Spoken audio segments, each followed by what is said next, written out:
Take me out to the mailbox. Take me out there because VGM sent me some brand new games. Well, they're old, but hey, they're still games. No, okay, that's as far as we're going with this one. What's going on, everybody? I'm Jay. Welcome to Square Pegs. That's right, it is a new month, which means it is time for me to head out to my mailbox, to crack open this box right here, free it from its priority mail prison, and find out what my good friends at VGM sent. Now, what is Video Games Monthly, you might ask? Video Games Monthly is a monthly subscription service where you can get 3, 4, 5, 10, or now 20 video games sent directly to your front door. This isn't a rental service. These aren't games you have to return.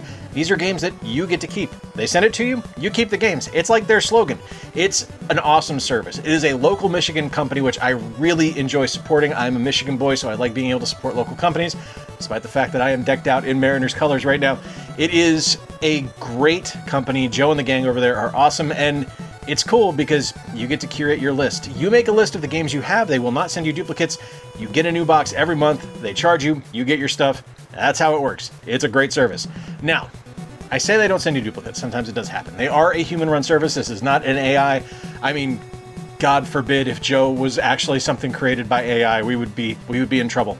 But it's not an AI service. This is all human run. This is all human curated, all human taken care of. So if you do run into a situation where you get sent a duplicate game, you can contact Joe and the team. They contact the customer service. They'll take care of you, get you a new game sent out lickety split. Now, what do I get games for? I get games starting all the way back in Gen 3, starting with the NES, Famicom, Master System, Sega Genesis, Super Nintendo, GameCube, Wii U, N64. This is the worst part because I have a pretty big list of stuff I get games for. I can never remember what stuff I get games for. So whatever I didn't get magically appear. That's all. So how I do this is I look right down this lens. I crack open this box. I show it to the lens. I show it to the camera. You see it before I do. You get to figure out what it is before me because my eyes are old, rotting basically in their sockets and no longer work nearly as well as they should. I have bad vision. It's really what I'm telling you here. I have bad vision. So we're going to hold it up to the camera. You're going to look at the label. You're going to figure out what it is before me. I'm going to try to figure out what it is, and then I will turn it around. We'll laugh at me because I can't read. I'll give you about a 60-second review of each game. We'll look at the cost. We'll look at the value of it. And then at the end, I'm going to total everything up and see if I came out ahead, behind, or if I was right on the money. So let's start things off by cracking open the box. The seal has been broken. Now, I don't look in the box beforehand. I hold it like this. I hold it away from me, so I am completely blocked from seeing what's in there. And I do a blind feel at the start to find out what we have. And first things first, we have a Floydomania temporary tattoo. It is not a Floydomania. It is a Bowser Mario Kart temporary tattoo. That's actually kind of cool. I like that. Inside as well is the Video Games Monthly social card. What the social card does is it tells you to update your list. Because if you don't update your list and you get sent a duplicate of a game you already own, that's your own goddamn fault. If you update your list every month in a timely manner, like you're supposed to, like they remind you, like they put it in a box every single time, you won't get sent a duplicate. It also tells you that if you share your experience with Video Games Monthly on social media, you'll be entered into a chance to win a free 3-up box. That's right, 3 free games sent directly to your front door. They're not a sponsor. I don't get a discount or anything like that. I just like the service. I know I am always accused of having my boxes like, you know, kind of force-fed great stuff, and that's just not the case. It doesn't happen. It's something where, yes, I can no longer say that I don't even know who Joe is. They don't know who I am. They do know who I am. We are friends, but I get bad boxes just like everybody else. I get boxes full of stuff that most people would not consider exciting, but for me, I like them. So I'm going to do a blind feel right now. We're going to find out what's in here, or at least attempt to find out what's in here. That is a boxed Genesis. I can tell because it is a hard clamshell case.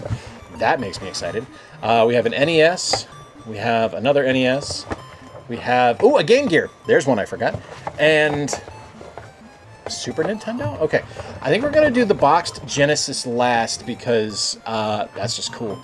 Let's do Game Gear first because I am fairly new to Game Gear since last year. It is a console that Chris and my friend Thor, Chris from the Game Dad Show and my friend Thor got me for my birthday. It's one that I always wanted and never had a chance to play. So anytime I get a new Game Gear game, I'm excited. There's always something new there. Even the games I don't end up liking are things that are at least cool. Like I got a Game Genie for the Game Gear 1 month. I thought that was awesome. All right, let's find out now. 3, 2, 1. Our first game from Game Gear is red. Revenge of Drancon.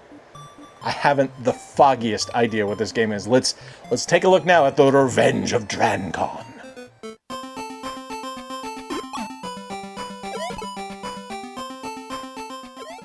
Going into this blind, I had no idea what Revenge of Drancon was. So when I looked at the cover art here, this to me looked like some kind of crazy disaster game, and I had no idea what I was in for. And what I got was Adventure Island on the Game Gear, and boy, is it good. It is so good. Like, it plays so well. The controls are great. The look is great. The music is great. It is a fantastic Adventure Island adventure. Yeah, I said it. I'm not going to correct it. On the Game Gear. Portably, it is wonderful. I'm running this on my Retron 5 here via an adapter, and it looks amazing. It is such a solid game, and dare I say it, one of the better games VGM has ever sent me. Like, this is something that I can see myself playing through and enjoying every second of, because it's just so competently well done. It's tough. It's classic Adventure Island fun. It doesn't pull any punches. Like, it's not something where you're going to be able to get through it. It's not easy breezy. It's definitely something that is going to challenge you and make you pull your hair out at times. But man alive, is it a good time. I am so stoked for this one.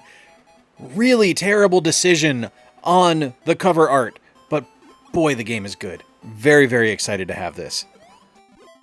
Drancon sounds like a place that you would go to get cocktails, like a convention for cocktail enthusiasts. It's Drancon. Get your drink on at Drancon. Like, I should be in marketing.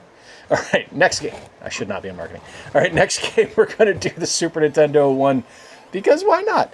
All right, Super Nintendo, 3, 2, 1. Again, no idea. Oh, God, The Lion King. I hate The Lion King. Absolutely hate this game. I do not think it is good. I do not think it's fun. I think it is overly challenging for no reason whatsoever. Not a fan, but it's a licensed game, and I know a lot of people do like it. So let's take a look now at The Lion King on Super Nintendo.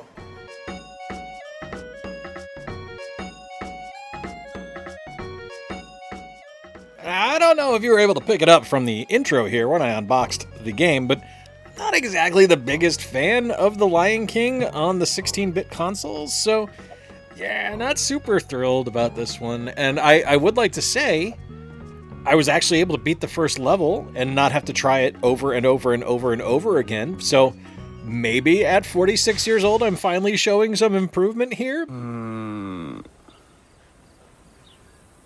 No. Oh man, I'm not a big fan of this game. And I know there are folks out there who absolutely adore it, and more power to you.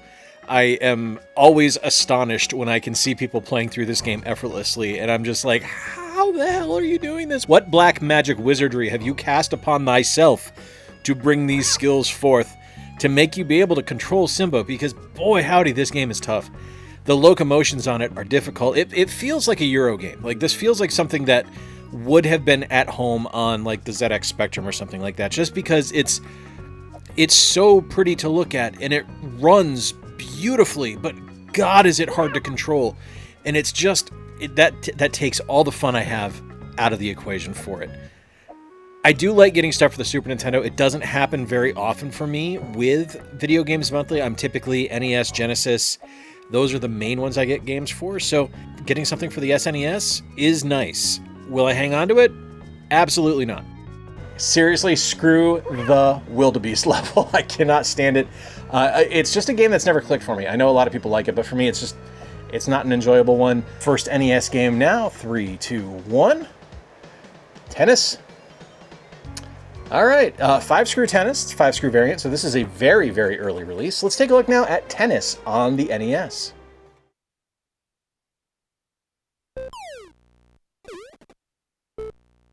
I know for a lot of folks, black box games aren't really something that they're going to get stoked about with the NES, but most of them were ones that were before my time on the NES. I didn't start playing on the NES until 1987, so black box games were kind of past at that point. They weren't the new hotness that people were all excited about. So when I get a chance to play something like Tennis here, it's kind of a nice dose of nostalgia for something I never really got to play, which is kind of a weird way to word it. I can't really, maybe retroactive FOMO. I don't know. Maybe that's the way to look at it. Tennis is a really nice bare bones game. Like, it's nothing fancy. You have singles and doubles matches, 1-player, 2-player, and there you go. That's it. But it's a competent tennis game. The controls are easy to understand. You are able to move around the entire court. Hitting the ball is easy to do.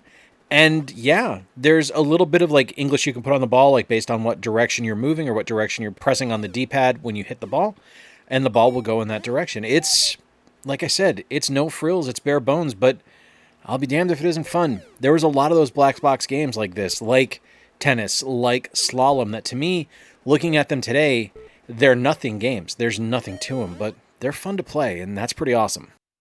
That's 2 boxes in a row I've gotten a black box game. I got Gyromite last month, and I got tennis this month. I've received slalom in the past, a couple other black box games. So it's neat to get the black box stuff. Oh, I got Popeye. Popeye's like my favorite black box game. So it's neat to get those. I know for a lot of people they're so old and so archaic that people don't care, but I like them. I like seeing stuff like that. I enjoy getting old games like that because I came into the NES around '87, so I was a couple years removed from the black box. The only ones I had growing up were Slalom and Popeye, which are still 2 of my favorite games to this day. So I know I enjoy tennis. I know tennis is a very competent game. It works. Yes, it's simple. It's very basic, but it's fun. And sometimes that's all you really need. All right, next NES game. Let's see. 3, 2, 1. God bless. I cannot see anything. Vegas Dream. I'm going to hate it. I hate gambling games. This is going to be awful.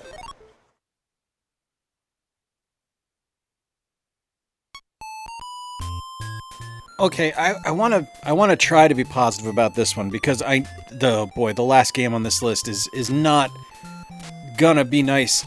And okay, so Vegas Dream. This is made by HAL Laboratories. If you don't know who HAL Laboratories are, you know who Kirby is. That's HAL Laboratories. They do good work.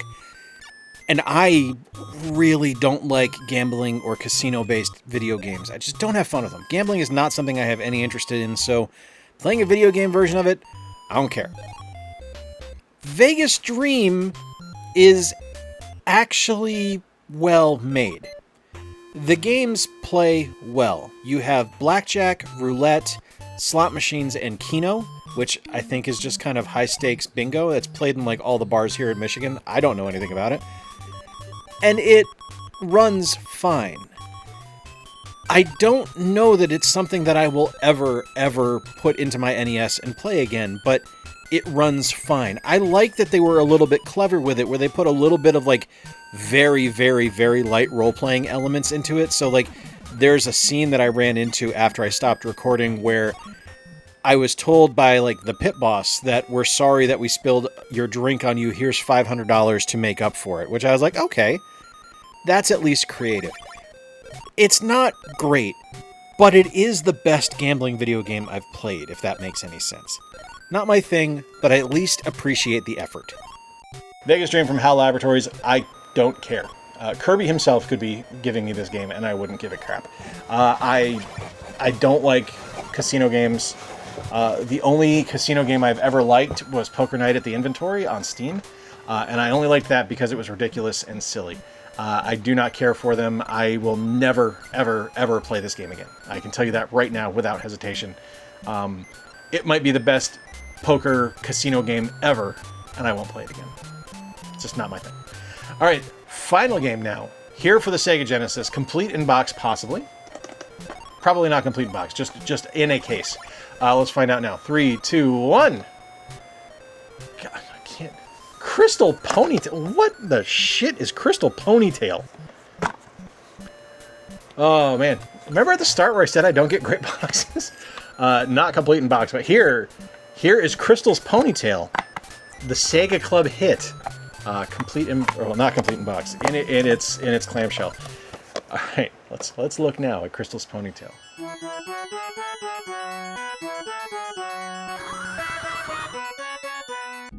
I wanted to be wrong about this game, guys. I really did. I wanted this to be another Berenstain Bears camping adventure that surprised me and was actually like a really fun little platformer, and this is so bad. This is so bad. Crystal's Ponytail is awful. It's so terrible. Let me give the positives of this. Like, and I'm trying to think of this as a 4 to 7 year old little girl, which I've never been in my life. You can customize the color of your horse. The fur, the mane, the tail. You can customize all 3 colors. That's where the positives end. It's so bad. Like, legitimately one of the worst video games I've ever played. And not just because I'm not the target audience, but just because the controls are awful, the gameplay stinks. It's just bad. It is so bad. And never let it be said that this is just because it's a kid's game, because I've had fun with kids' games. Like I mentioned, Berenstain Bears Camping Adventure. I loved Sesame Street Once Upon a Monster on Kinect. This is a terrible, terrible video game. Yeah. So I got a pile of games. We're going to total them up now. I'm going to let you know how the value is. I'll be right back. Starbucks, let's get that Pikachu! And this is something else as well.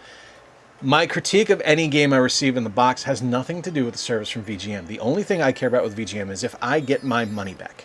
The money I pay every month, which is a result of my Patreon supporters, as well as my channel members here at the channel. Links are in the description down below. You can also click the join button if you want to join up and be a channel member.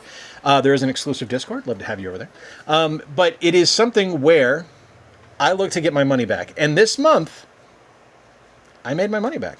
I actually came out ahead. I'm at $61.99. That is past what I pay even with shipping, so I'm very happy. I'm not upset by this at all. And yeah, Crystal Ponytail isn't my thing. That's not designed for me. That is not something I will probably ever play again. Same thing with Vegas Dream, but I made my money back, and that's all that really matters to me. These are things I can use for trade-in here at different stores. These are things that I can flip at shows down the road. It is not necessarily a way for me to get games that I am going to keep in my collection, but it is a way for me to use these games to add things to my collection. I think it's probably the best way to look at it. And hey, Crystal's Ponytail might be a bad game video down the road. You'll have to check John Hancock's channel out. Till next time, folks, I've been Jay. Appreciate you spending a little bit of time with me today. Be sure to check out videogamesmonthly.com if you're interested in the service at all. Let them know Jay sent you. I don't get anything for it. They probably don't even remember who I am half the time, but hey, let them know I sent you. Be sure, if you enjoyed this video, please give it a thumbs up. Click subscribe if you really enjoyed it. I do one of these every month. Again, it is thanks to my Patreon supporters and my channel members. Links below again.